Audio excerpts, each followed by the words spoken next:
رزق کے سارے خزانے اللہ سبحانہ و تعالیٰ کے پاس ہیں، اور اللہ سبحانہ و تعالیٰ اپنی ساری مخلوق کو رزق دے رہا ہے اور ہر طرح کا رزق دے رہا ہے،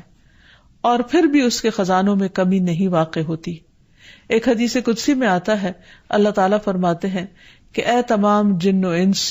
اولین و آخرین، اگر تم سب کے سب ایک چٹیل میدان میں، کھلے میدان میں اکٹھے ہو جاؤ اور پھر سب اپنی حاجات مجھ سے مانگو، اپنی ضروریات مجھ سے طلب کرو، اور میں تم سب کو وہ عطا کروں جو تمہیں چاہیے، تو بھی میرے خزانوں میں اتنی کمی بھی واقع نہیں ہوتی جتنی سوئی کو سمندر میں ڈالنے سے واقع ہوتی ہے۔ جہاں تک رزق کا تعلق ہے تو اس سلسلے میں یہ یاد رہے کہ رزق کا تنگ کرنا اور کشادہ کرنا یہ صرف اللہ سبحانہ وتعالیٰ کے ہاتھ میں ہے۔ وہ جس کو چاہتا ہے زیادہ دیتا ہے، جس کو چاہتا ہے کم دیتا ہے۔ قرآن مجید میں اللہ تعالیٰ فرماتے ہیں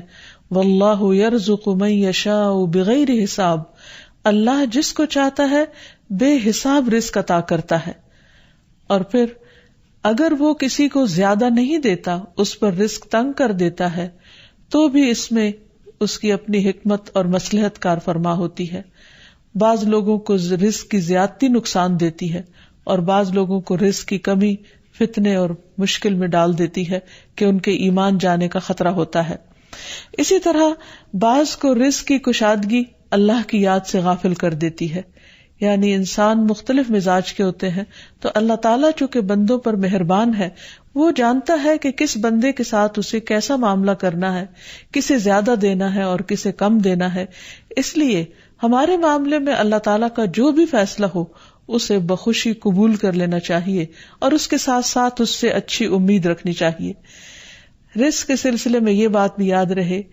کہ اگر کبھی رزق میں تنگی ہو رہی ہو تو ہو سکتا ہے کہ اس تنگی پر صبر کرنے کی وجہ سے انسان کے اتنے درجات بلند ہو جائیں کہ بہت بڑی بڑی نیکیاں بھی اس کے مقابلے میں ہیچ ہوں۔ پھر اسی طرح بعض اوقات انسان کے لیے ناشکری رزق کی تنگی کا ذریعہ بن جاتی ہے، تو اس سے بھی انسان کو پرہیز کرنا چاہیے۔ خواہ انسان کے پاس تھوڑا ہی ہو تو بھی اس پر اللہ تعالیٰ کا شکر ادا کرنا چاہیے، کیونکہ اللہ تعالیٰ کا وعدہ ہے لَإِن شَكَرْتُمْ لَأَزِيدَنَّكُمْ، اگر تم شکر ادا کرو گے تو میں تمہیں اور زیادہ عطا کروں گا۔ کیونکہ ہر انسان جس کے پاس جتنا بھی ہے وہ عموماً کمی کا رونا روتا رہتا ہے۔ اسی لیے ہمیں یہ سکھایا گیا ہے کہ رزق کے معاملے میں ہم یعنی دنیاوی معاملات میں اپنے سے نیچے والوں کو دیکھیں کہ ان کے پاس کیا ہے، تو انسان کے پاس جو کچھ بھی ہو انسان اس پر راضی ہو سکتا ہے، مطمئن ہو سکتا ہے، خوش ہو سکتا ہے، اور اللہ تعالیٰ کا شکر گزار ہو سکتا ہے۔ اور یہ ہمیشہ یاد رکھے کہ اصل میں الرزاق تو اللہ تعالیٰ ہی ہے۔ اس لیے جب بھی رزق کے معاملے میں کسی بھی قسم کی کوئی مشکل ہو، اونچ نیچ ہو، تو فوراً اللہ تعالیٰ کی طرف انسان رجوع کرے اور اللہ تعالیٰ سے خوب خوب دعائیں کرے، کیونکہ وہ دعاؤں کا سننے والا ہے۔ لیکن بات یہ ہے کہ انسان جب اللہ سے مانگے تو پورے یقین کے ساتھ مانگے، امید رکھ کے مانگے، اور کسی بھی قسم کی مایوسی کا شکار نہ ہو، کیونکہ دعا ان تمام چیزوں میں فائدہ دیتی ہے جو نازل ہو چکی ہیں، اور ان میں بھی فائدہ دیتی ہے جو نازل نہیں ہوئی، یعنی وہ تمام مشکلات جو انسان پہ پڑ چکی ہیں یا آئندہ آنے والی ہیں، ان دونوں کے سلسلے میں دعا کرنا انسان کو فائدہ دیتا ہے۔ لیکن یہ یاد رہے کہ دعا کی قبولیت کے لیے انسان اپنی طرف سے بھرپور کوشش کرے، اور اس میں ایک کوشش یہ کہ جب اللہ سے مانگے تو پہلے اللہ سبحانہ وتعالیٰ کی تعریف کے کلمات کہے، تسبیحات پڑھے، اور پھر اس کے ساتھ ساتھ درود شریف پڑھے، کیونکہ نبی صلی اللہ علیہ وسلم نے فرمایا کوئی شخص اس طرح دعا نہ کرے کہ اے اللہ اگر تو چاہے تو مجھے روزی دے، بلکہ پختگی کے ساتھ سوال کرے، پورے عزم کے ساتھ سوال کرے، کیونکہ اللہ جو چاہتا ہے کرتا ہے اور اس پر کوئی جبر کرنے والا نہیں ہے۔ اور جب بندہ اللہ سے رزق مانگتا ہے تو اللہ تعالیٰ اس کو عطا کرتا ہے۔ نبی صلی اللہ علیہ وسلم نے فرمایا جب تم اللہم ارزقنی کہو گے تو اللہ تعالیٰ فرمائے گا میں نے رزق دینے کا فیصلہ کر لیا، یعنی جب تم کہو گے کہ اللہ مجھے رزق دے تو اللہ تعالیٰ تمہیں جواب دے گا کہ ہاں میں تمہیں رزق دوں گا۔ اس لیے اس حوالے سے مکمل طور پر اللہ سبحانہ وتعالیٰ پر بھروسہ کرنا چاہیے، اللہ تعالیٰ کا تقوی کرنا چاہیے، یعنی اللہ تعالیٰ سے ڈرتے رہنا چاہیے، اور رزق کی تلاش میں حرام راستے اختیار نہیں کرنے چاہیے، کیونکہ اللہ سبحانہ وتعالیٰ کا وعدہ ہے وَمَن يَتَّقِ اللَّهَ يَجْعَل لَّهُ مَخْرَجًا وَيَرْزُقْهُ مِنْ حَيْثُ لَا يَحْتَسِبُ، جو اللہ کا تقوی اختیار کرے گا اللہ تعالیٰ اس کے لیے مشکل سے نکلنے کی کوئی راہ ضرور بنا دے گا، اور اس کو وہاں سے رزق عطا کرے گا جہاں سے وہ سوچتا بھی نہیں ہوگا، یعنی اس کا وہم و گمان بھی نہیں ہوگا، اس کا خیال بھی نہیں ہوگا۔ اللہ تعالیٰ غیب سے ایسے اسباب پیدا کر دے گا جن کے بارے میں انسان نے کبھی سوچا نہ ہوگا، لیکن شرط یہ ہے کہ جب انسان کے اوپر آزمائش کا وقت ہو تو اس وقت وہ اللہ تعالیٰ سے حلال ہی کو طلب کرتا رہے اور پریشان ہو کر حرام راستے اختیار نہ کرے۔ اللہ تعالیٰ کا وعدہ ہے کہ اگر کوئی اللہ سے ڈرتا ہے، اللہ کی اطاعت کرتا ہے، اللہ کی نافرمانی سے بچتا ہے، تو پھر ایسی صورت میں اللہ تعالیٰ اس پر آزمائش کے ختم ہونے کے بعد آسمان و زمین سے برکتوں کے دروازے کھول دے گا۔ پھر یہ کہ انسان کو اللہ کی تقسیم پر راضی رہنا چاہیے، اگر اپنے سے زیادہ کسی کو ملا ہے تو اس پر حسد نہیں کرنا چاہیے، اور اگر اپنے سے کم کسی کے پاس ہے تو اس کے اوپر اس کو حقیر نہیں سمجھنا چاہیے، بلکہ انسان کی قدر کرنی چاہیے، اور ہمیشہ یہ سوچنا چاہیے کہ اس کو مجھ سے زیادہ دینے والے کو بھی دینے والا رب ہے، مجھے بھی میرے رب نے ہی دیا ہے، اور جس کے پاس کم ہے اس کا بھی مالک وہی ہے۔ اور یہ بھی انسان یاد رکھے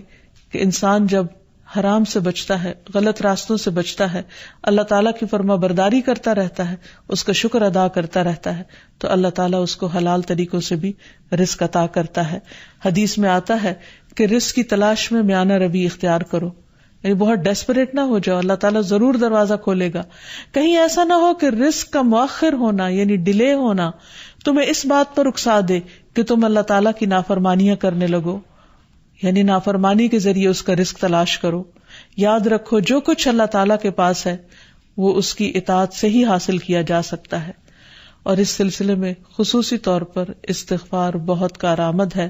کہ انسان اپنے گناہوں کی معافی مانگتے ہوئے اللہ تعالیٰ سے رزق کے لیے دعا کرے، پھر اسی طرح رشتہ داروں کے ساتھ اچھا سلوک کرے، کیونکہ نبی صلی اللہ علیہ وسلم نے خاص طور پر یہ بات فرمائی ہے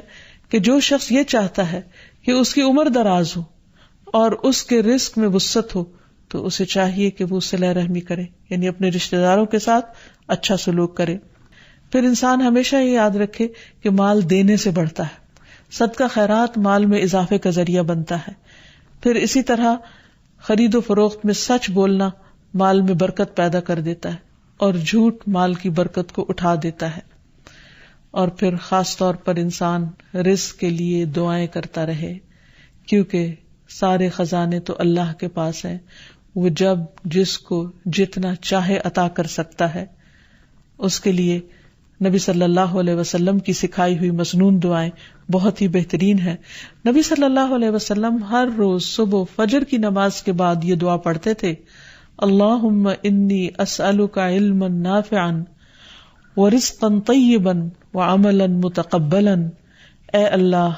میں تجھ سے علم نافع، طیب رزق یعنی پاکیزہ رزق اور مقبول عمل کا سوال کرتا ہوں، یعنی ایسے عمل کی توفیق دے جو تیرے ہاں قبول ہو جائے، تجھے پسند آ جائے۔ اور اس کے ساتھ ساتھ انسان کو حرام سے بچنے کی دعا کرنی چاہیے۔ اس سلسلے میں آپ صلی اللہ علیہ وسلم نے جو دعا سکھائی وہ ہے اللہم اکفنی بحلالک عن حرامک واغننی بفضلک عمن سواک، اے اللہ اپنے حلال کے ذریعے حرام سے میری کفایت فرما، یعنی مجھے اتنا حلال دے کہ مجھے حرام کی ضرورت ہی نہ رہے،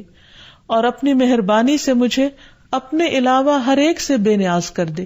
یعنی مجھے انسانوں کا محتاج نہ کر، کسی اور کا محتاج نہ کر، صرف اپنے خزانوں سے عطا فرما۔ پھر اسی طرح خاص طور پر بڑھاپے کی زندگی کے لیے وسعت رزق کی دعا کرنی چاہیے، کیونکہ جب انسان بوڑھا ہو جاتا ہے تو اس کے اعضاء کمزور ہو جاتے ہیں، وہ اپنے لیے خود کچھ کمائی نہیں کر سکتا، وہ دوسروں پر ڈیپینڈنٹ ہو جاتا ہے، تو اس وقت وسیع رزق کی دعا سکھائی گئی۔ فرمایا اللہم اجعل اوسع رزقک علی عند کبر سنی وانقطاع عمری، اے اللہ جب میں بوڑھا ہو جاؤں اور میری عمر ختم ہونے لگے تو میرے رزق کو وسیع کر دے۔ اسی طرح اپنے لیے اور اپنی اولاد کے لیے وسیع رزق کی دعا کرنی چاہیے، جیسے ابراہیم علیہ السلام نے دعا کی تھی، ربنا انی اسکنت من ذریتی بواد غیر ذی زرع عند بیتک المحرم ربنا لیقیموا الصلاۃ فاجعل افئدۃ من الناس تہوی الیہم وارزقہم من الثمرات لعلہم یشکرون۔ اے ہمارے رب، بے شک میں نے اپنی کچھ اولاد کو اس وادی میں آباد کیا جو کسی کھیتی والی نہیں، تیری حرمت والے گھر کے پاس، اے ہمارے رب، تاکہ وہ نماز قائم کریں۔ سو کچھ لوگوں کے دل ایسے کر دے کہ ان کی طرف مائل رہیں، اور انہیں پھلوں سے رزق عطا کر تاکہ وہ شکر ادا کریں۔ اور آخر میں یہ بات یاد رہے کہ انسان کے رزق میں اکثر اس کے اپنے گناہ رکاوٹ بن جاتے ہیں، اس لیے جب انسان ان گناہوں سے توبہ کرتا ہے، استغفار کرتا ہے، تو اللہ تعالیٰ رزق کے دروازے کھول دیتے ہیں، جیسے اللہ تعالیٰ کا وعدہ ہے۔ قرآن مجید میں آتا ہے، نوح علیہ السلام نے اپنی قوم سے کہا کہ اپنے رب سے معافی مانگ لو، بلا شبہ وہ بڑا معاف کرنے والا ہے، وہ تم پر آسمان سے خوب بارشیں برسائے گا اور تمہاری مال اور اولاد سے مدد کرے گا، تمہارے لیے باغ پیدا کرے گا اور نہریں جاری کرے گا۔ تو اس سے یہ پتہ چلتا ہے کہ دنیا میں جتنی بھی راحتیں اور رزق کی قسمیں ہیں، ان سب کی کنجی استغفار ہے۔ تو اس لیے انسان کثرت سے اپنے گناہوں پر توبہ کرتا رہے۔ حقیقت یہ ہے کہ اللہ کا کلام سچا ہے، اور ہمیں اس پر ایمان لا کر پورے یقین کے ساتھ، وثوق کے ساتھ دعا مانگنی چاہیے کہ ہم انشاءاللہ استغفار کریں گے تو آسمان سے اور زمین سے رزق اگلنے لگے گا، ابلنے لگے گا۔ اللہ تعالی ہمیں اپنی رحمتوں سے نوازے۔ اور استغفار کے لیے سمپل، اے اللہ مجھے بخش دے، اے اللہ مجھے معاف کر دے، اے اللہ میرے اگلے پچھلے سارے گناہوں کو معاف کر دے، اللہم اغفر لی، استغفر اللہ ربی من کل ذنب واتوب الیہ۔ اور سچے دل سے انسان توبہ کرتا رہے تو اللہ تعالیٰ کو مہربان پائے گا۔ وآخر دعوانا ان الحمد للہ رب العالمین۔ السلام علیکم ورحمۃ اللہ وبرکاتہ۔